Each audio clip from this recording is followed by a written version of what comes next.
Okay, I made this amazing mole conversion chart for you, so I'm going to show you how to use it now. So you have to remember these things in your head. Mole is a counting unit. It's an SI unit. We don't necessarily have to remember that because it is on table D, but the fact that it's a counting unit, if you remember amount, should mean counting, but you got to remember that part. So a mole means the amount of a substance, and it is abbreviated MOL. Do not ever, please, abbreviate it as anything else. You should know Avogadro's number. There are 6.02 times 10 to the 23rd particles in a mole. Remember, Avogadro didn't discover this, but it was named after him. And it is based entirely on carbon-12. So 6.02 times 10 to the 23rd is the number of particles in 12 grams of carbon-12.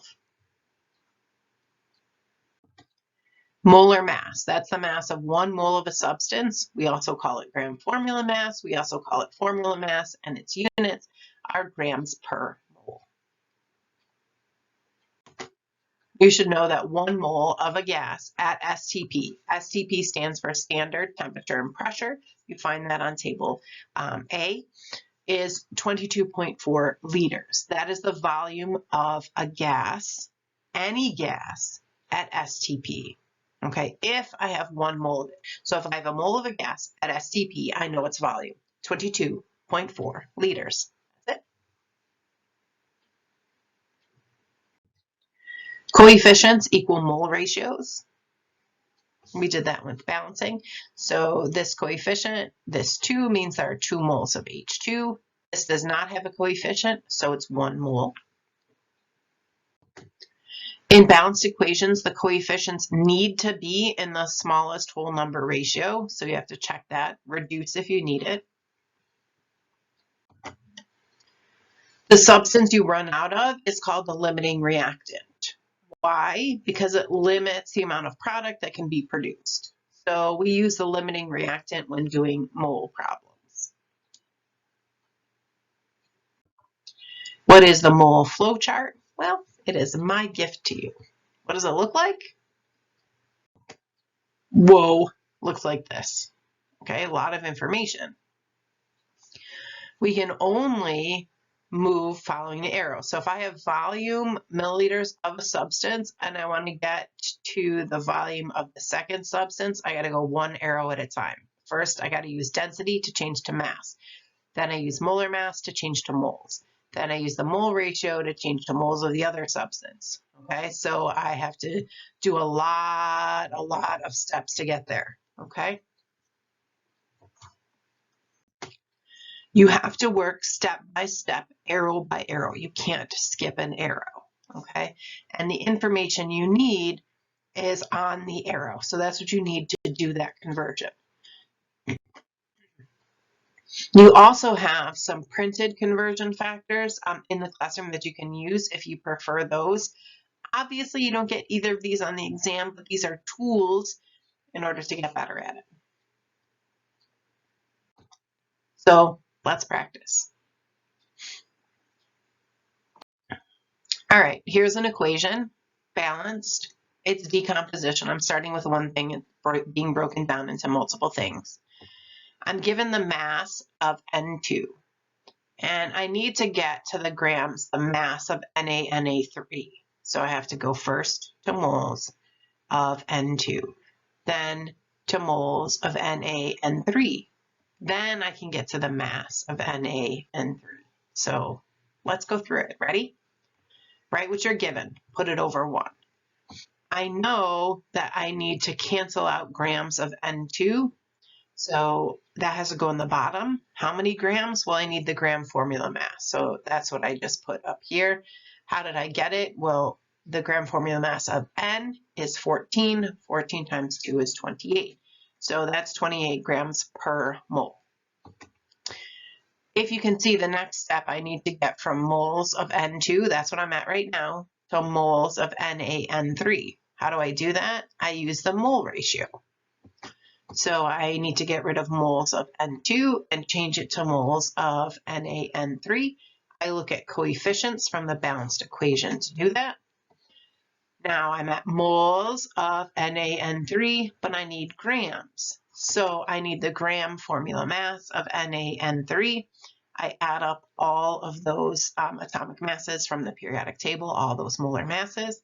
So this time, I want the moles on the bottom. It's the same conversion factor, but I can have one on the top or one on the bottom. I just need to know which one has to be canceled out.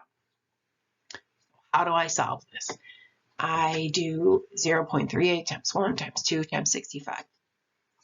On the bottom, well, 1 times 28 times 3 times 1. Technically, I just didn't write the times 1. Multiply across the top, multiply across the bottom, divide, and then check significant figures. Voila, a lot of steps. I literally love these though. Okay, another one, ready? So this one, it shows single replacement. We have single elements and we have a different single element on both sides and a different compound on both sides. So I'm starting with grams of CO2.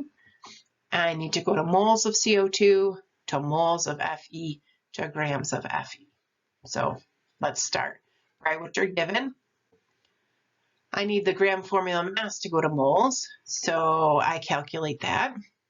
And I need to put it like this because I need those to cancel out. Now I'm at moles of CO2. I need to get to moles of Fe, so I use the coefficients from the balanced equation. That cancels that out. I'm at moles of Fe. I need to get to grams of Fe, which means I need the molar mass. I check the periodic table. And I put it this way because I need the moles to cancel out.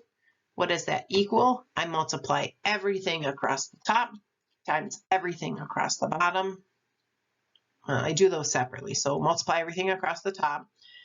Then I multiply everything across the bottom. And then I divide those numbers. And then I check for significant figures. And there we go. All right, so this one is synthesis. I'm building something new, taking two smaller things and building one larger thing. I'm going from grams of CO to moles of CO to moles of H2 to grams of H2. So I need the gram formula mass in order to do that. That crosses out. I'm at moles of CO, but I need to get to moles of H2. I use the coefficients from the balanced equation. But I need grams of H2, so I need the molar mass. And I write it this way because I need moles to cancel out. Multiply everything across the top. I also need to multiply everything across the bottom. Then I'm going to divide those. And then I'm going to check significant figures. And there we go.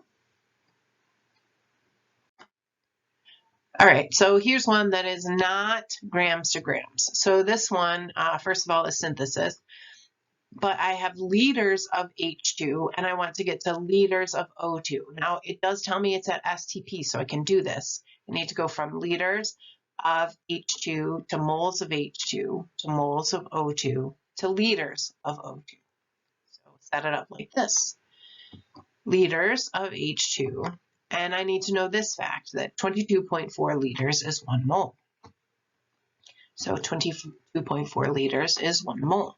Because I'm at STP and it's a gas.